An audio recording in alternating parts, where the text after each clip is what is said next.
அன்பின் வணக்கம். தேன்கூடு வழங்கும் லியோ டால்ஸ்டாய் எழுதிய போரும் வாழ்வும் ஆடியோ புத்தகம். மொழிபெயர்ப்பு TS சொக்கலிங்கம். போரும் வாழ்வும் பகுதி 1, புத்தகம் 3. வாசிப்பவர் ரே விஜயலட்சுமி. அத்தியாயம் 19. பிரெஞ்சு முகாமில் ஆண்ட்ரூவுக்கு சிகிச்சை. பிராட்ஜன் குன்றின் உச்சியில் கையில் கொடியோடு இளவரசர் ஆண்ட்ரூ போல்கான்ஸ்கி ஏராளமாய் ரத்தம் சொட்ட எங்கே விழுந்தாரோ அதே இடத்தில் இன்னமும் பிரிங்கை வராமல் குழந்தை போல் பரிதாபகரமாய் முணங்கிக் கொண்டிருந்தார். மாலை நெருங்கியதும் அவருடைய முனங்கல் நின்றது. ஆடாமல் அசையாமல் அப்படியே கிடந்தார். எவ்வளவு நேரம் அவர் பிரஞை தவறியிருந்தார் என்று அவருக்கு தெரியாது. திடீரென்று அவருக்கு பிரஞை ஏற்பட்டது. தம்முடைய தலையில் ஒரு காயத்தினால் ஏற்பட்ட வலியையும் எரிச்சலையும் அவர் உணர ஆரம்பித்தார். அது எங்கே இருக்கிறது? எனக்கு இதுவரை தெரியாத அந்த உயர்ந்த ஆகாயம் எங்கே இருக்கிறது? இன்றுதான் நான் அதை பார்த்தேன் என்று முதலில் அவருக்கு நினைப்பு தோன்றியது. இந்த துன்பமும் எனக்கு இதுவரை தெரியாது. ஆம், எனக்கு இதுவரை எதுவும் தெரியாது. நான் எங்கே இருக்கிறேன்? குதிரைகள் வரும் சப்தங்களையும் பிரெஞ்சு மொழியில் பேசி வரும் சப்தங்களையும் அவர் கவனித்தார். தமது கண்களை திறந்தார். மேலே அந்த உயர்ந்த ஆகாயம் மேகங்களுடன் காணப்பட்டது. அந்த மேகங்கள் இன்னும் உயரமாக பறந்து கொண்டிருந்தன. அந்த மேகங்களுக்கு இடையில் அளவிட முடியாத அந்த நீல நிறம் மின்னிக் கொண்டிருந்தது. அவர் தமது தலையை திருப்பவில்லை. குதிரைகளின் குளம்படிகளிலிருந்து அங்கே வந்து கொண்டிருந்தவர்கள் அவருக்கு பக்கத்தில் வந்து நின்றிருக்கிறார்கள் என்பதை அவர் அறிந்தார்.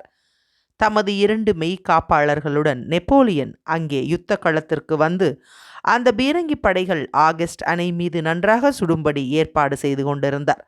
அந்த யுத்த களத்தில் விடப்பட்டு போன மாண்டவர்களையும் காயம்பட்டவர்களையும் அவர் கவனித்தார்.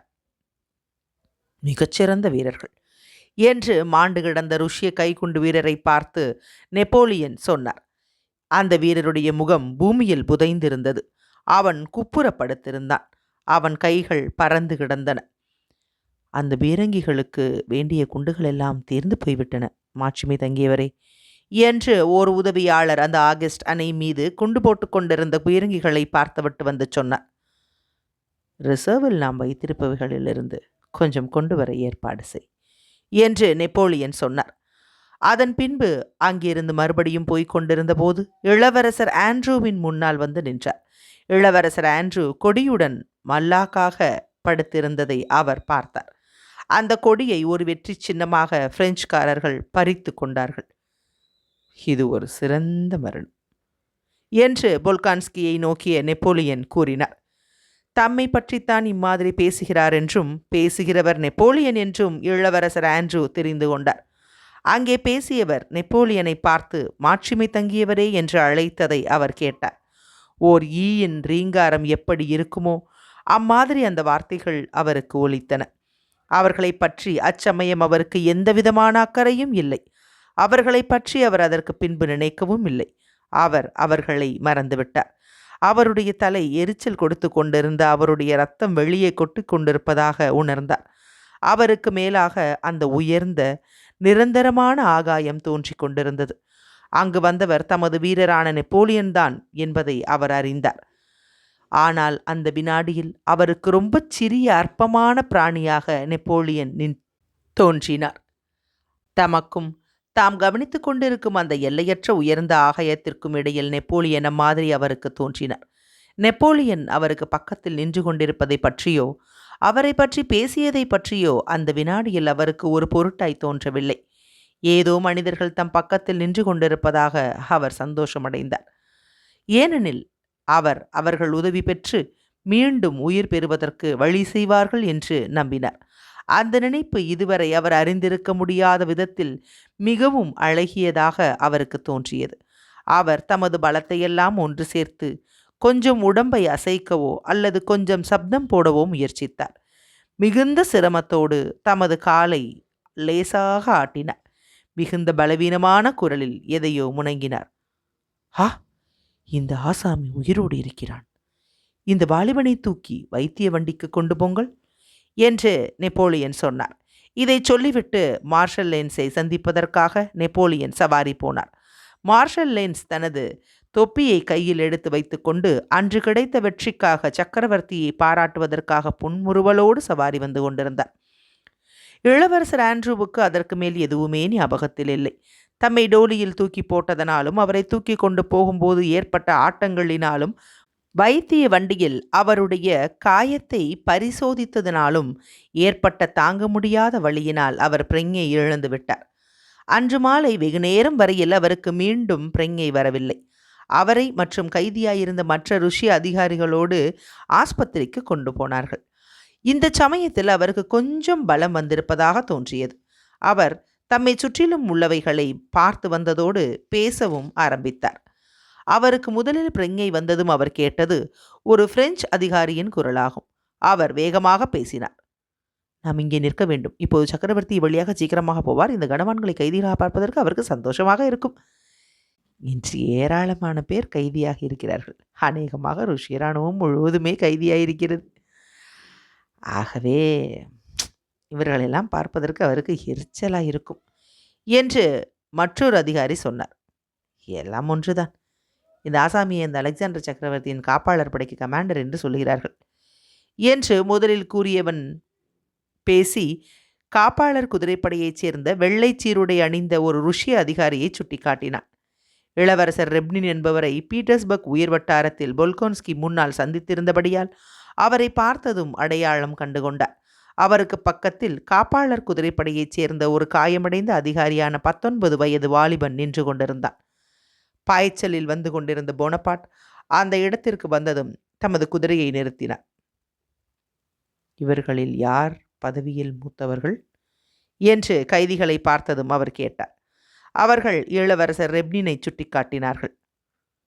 சக்கரவர்த்தி அலெக்சாண்டரின் காப்பாளர் குதிரைப்படையின் கமாண்டர் நீர்தானா என்று நெப்போலியன் கேட்டார். நான் ஒரு பட்டாளத்திற்குத்தான் கமாண்டர் என்றார் ரெப்னின். உம்முடைய பட்டாளம் அதன் கடமையை கண்ணியமாக நிறைவேற்றியிருக்கிறது என்றார் நெப்போலியன். ஒரு பெரிய கமாண்டரின் புகழ்ச்சியே ஒரு சிப்பாய்க்கு கிடைக்கும் உயர்வான பரிசாகும் என்றார் ரெப்னின். நான் மிகுந்த மகிழ்ச்சியோடு அந்த பரிசை உமக்கு தருகிறேன். உமக்கு பக்கத்தில் இருக்கிற அந்த வாலிபன் யார்? அவன் பெயர் லெப்டினன்ட் சுக்டிலின் என்று இளவரசர் பதிலளித்தார். அவனை பார்த்து நெப்போலியன் புன்சிரிப்பு காட்டினார். எங்களுடன் போராட வருவதற்கு இவன் சிறுவனாயிற்றே. வீரத்தை காட்டுவதற்கு வயது எதுவும் இடையூறாக இருக்காது என்று சுக்டிலன் தணிந்த குரலில் முணங்கினான். நன்றாய் சொன்னாய் வாலிபனே, நீ இன்னும் மேலாக போவாய் என்று நெப்போலியன் சொன்னார். சக்கரவர்த்தியின் முன்பாக இளவரசர் ஆண்ட்ரூ கொண்டு வரப்பட்டார். அவரை கவனிப்பதற்கு தவறவில்லை. யுத்த களத்தில் அவரை பார்த்த ஞாபகம் சக்கரவர்த்திக்கு தோன்றியது. மீண்டும் அவரை பார்த்து வாலிபனே என்று அழைக்க ஆரம்பித்தார். வாலிபன் என்று இளவரசர் ஆண்ட்ரூவை முன்னால் சொன்னது அவருடைய ஞாபகத்திற்கு வந்தது. நல்லது வாலிபரே, இப்போது உமக்கு உடம்பு எப்படி இருக்கிறது? என்னுடைய வீரரே, 5 நிமிஷங்களுக்கு முன்னால் தம்மை தூக்கி வந்து கொண்டிருந்த சிப்பாய்களிடம் இளவரசர் ஆண்ட்ரூவால் சில வார்த்தைகள் பேச முடிந்தது. இப்போது அவர் நெப்போலியனை வெறிக்க பார்த்து கொண்டிருந்தாரே தவிர அவர் எதுவும் பேசவில்லை. நெப்போலியனை சுற்றி இருந்த எதுவுமே அச்சமயத்தில் அவருக்கு அற்பமாய் தோன்றின. அந்த வெற்றியில் தமது லட்சிய வீரர் நடந்து கொண்டது அற்பமான தற்பெருமை என்று அவருக்கு தோன்றியது.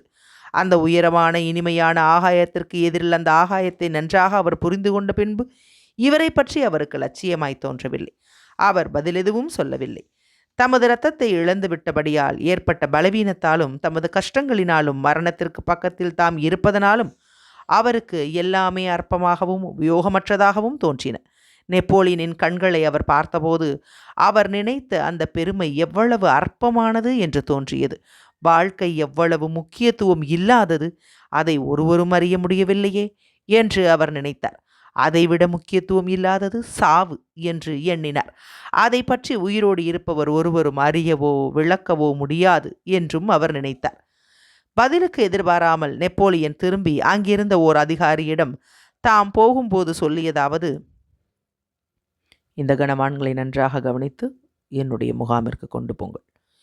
என்னுடைய டாக்டரான லாரி இவர்களின் காயங்களை பரிசோதித்து வேண்டிய சிகிச்சை செய்யட்டும்.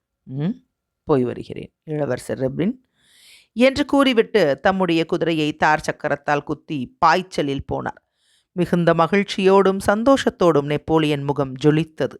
இளவரசர் ஆண்ட்ரூவை தூக்கி போன சிப்பாய்கள் அவருடைய கழுத்தில் இளவரசி மேரி சூட்டிய அந்த சிறிய தங்கத்தினாலான தெய்வ பதக்கத்தை எடுத்து கொண்டார்கள். சக்கரவர்த்தி இந்த கைதிகளிடம் காட்டிய பரிவை அவர்கள் பார்த்த பின்பு அந்த பதக்கத்தை மீண்டும் கொண்டு வந்து இளவரசர் கழுத்தில் போட்டுவிட்டார்கள். யார் அதை திரும்ப கொண்டு வந்து எப்படி போட்டார்கள் என்பதை இளவரசர் ஆண்ட்ரூவால் அறிந்து கொள்ள முடியவில்லை.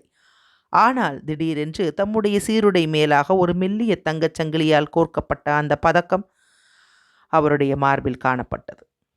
அது ரொம்பவும் நல்லது என்று தமது சகோதரி மிகுந்த உணர்ச்சியுடனும் பயபக்தியோடும் தமது கழுத்தில் சூட்டிய அந்த தெய்வ பதக்கத்தை நோக்கியதும் இளவரசர் ஆண்ட்ரூ நினைத்தார், மேரி நினைக்கிறபடி எல்லாமே அவ்வளவு தெளிவாகவும் அவ்வளவு எளிதாகவும் இருக்குமானால் அது நல்லதுதான். இந்த வாழ்க்கையில் உதவியை பெறுவதற்கு என்ன செய்ய வேண்டும் என்பது தெரிந்திருந்தால் எவ்வளவு நன்றாயிருக்கும். இறந்து கல்லறைக்கு போன பின்பு என்ன நடக்கும் என்பதை தெரிய முடியுமானால் எவ்வளவு நன்றாயிருக்கும். கடவுளே, என் மீது கருணை காட்டும் என்று நான் சொல்வதற்கு முடியுமானால் எனக்கு எவ்வளவு சந்தோஷமாகவும் சாந்தமாகவும் இருக்கும். ஆனால் அதை யாரிடம் சொல்வது? அந்த அகண்ட அறிவுக்கு எட்டாத சர்வ சக்தியிடம் சொல்ல வேண்டும். அதனிடம் நான் சொல்ல முடியாது. அந்த பரிபூரண அல்லது சுத்த சூன்யத்தை பற்றி என்னால் வார்த்தைகளால் கூட தெரிவித்து கொள்ள முடியாது. அல்லது மேரி கொடுத்த இந்த ரட்சையை பார்த்து சொல்ல வேண்டும். எதுவும் நிச்சயமானதில்லை. நான் அறிந்துள்ளவை எல்லாம் முக்கியத்துவம் இல்லாமல் இருக்கின்றன. நம் அறிவுக்கு எட்டாத அந்த சர்வசக்தியின் பெருமை ஒன்றுதான் நிச்சயமானதாயிருக்கிறது. டோலிகளை தூக்கி கொண்டு போய்க் கொண்டிருந்தார்கள். ஒவ்வொரு அசைப்பின் போதும் தாங்க முடியாத வலி அவருக்கு ஏற்பட்டது. அவருக்கு ஜுரம் மேலும் அதிகமாகி ஜன்னியால் பிதற்றல்கள் ஏற்பட்டன. அவருடைய தந்தை, மனைவி, சகோதரி, பிறக்கப் போகும் மகன் யுத்த களத்திற்கு புறப்படுவதற்கு முதல் நாளன்று அவருக்கு இரவில் தோன்றிய கனிவான காரணங்கள், அந்த முக்கியத்துவமில்லாத சிறிய நெப்போலியன் உருவம், எல்லாவற்றிற்கும் மேல் இந்த அபூர்வமான உயர்ந்த ஆகாயம், அவையெல்லாம் அவருடைய கண் முன்பாக காட்சிகளாக தோன்றி ஜன்னியில் பிதற்றிக் கொண்டிருந்தார். பால்ட் ஹில்ஸ் மாளிகையில் உள்ள அமைதியான குடும்ப வாழ்க்கையும் சாந்தமான மகிழ்ச்சியும் அவருடைய சிந்தனையில் தோன்றின. அந்த சந்தோஷத்தை அவர் அனுபவித்துக் கொண்டிருந்த போது திடீரென்று அந்த சிறிய நெப்போலியன் அவருக்கு தோன்றினார். அங்கு காயமடைந்து கிடந்தவர்களின் பரிதாப நிலைமையை பார்த்து நெப்போலியன் கொஞ்சம் கூட இரக்கம் காட்டாமல் மனம் சுழித்ததை இவர் கண்ட பின்பு அவருக்கு சந்தேகங்களும் மனக்கஷ்டங்களும் தோன்றின. மோட்சலோகம் ஒன்றுதான் சாந்தத்தை கொடுக்க வல்லது என்ற நினைப்பிற்கு வந்தார். விடுகிற வேளையில் இந்த கனவுகளெல்லாம் மறைந்துவிட்டன. மீண்டும் அவருக்கு பிரஞை தவறிவிட்டது. நெப்போலியனின் டாக்டரான லாரி என்பவர் இனி இவர் பிழைக்க மாட்டார் என்று சொல்லிவிட்டார். இவருக்கு நரம்பு பலவீனம் ஏற்பட்டிருக்கிறது, பித்தமும் ஏற்பட்டிருக்கிறது, ஆகவே இவர் பிழைக்க மாட்டார் என்றார் லாரி. இளவரசர் ஆண்ட்ரூவுக்கும் படுகாயமடைந்த மற்றவர்களுக்கும் வேண்டிய சிகிச்சைகளை செய்யும்படி அந்த ஊர்வாசிகளிடம் அவர்கள் விட்டுவிட்டு போனார்கள். அத்தியாயம் 19 நிறைவுற்றது. இந்த 19 அத்தியாயங்களுடன் லியோ டால்ஸ்டாய் எழுதிய போரும் வாழ்வும் என்ற நாவலின் பகுதி 1 புத்தகம் 3 நிறைவடைகிறது. மொழிபெயர்த்தவர் TS சொக்கலிங்கம். உங்களுக்காக வாசித்தவர் ரே விஜயலட்சுமி. அன்பின் வணக்கம்.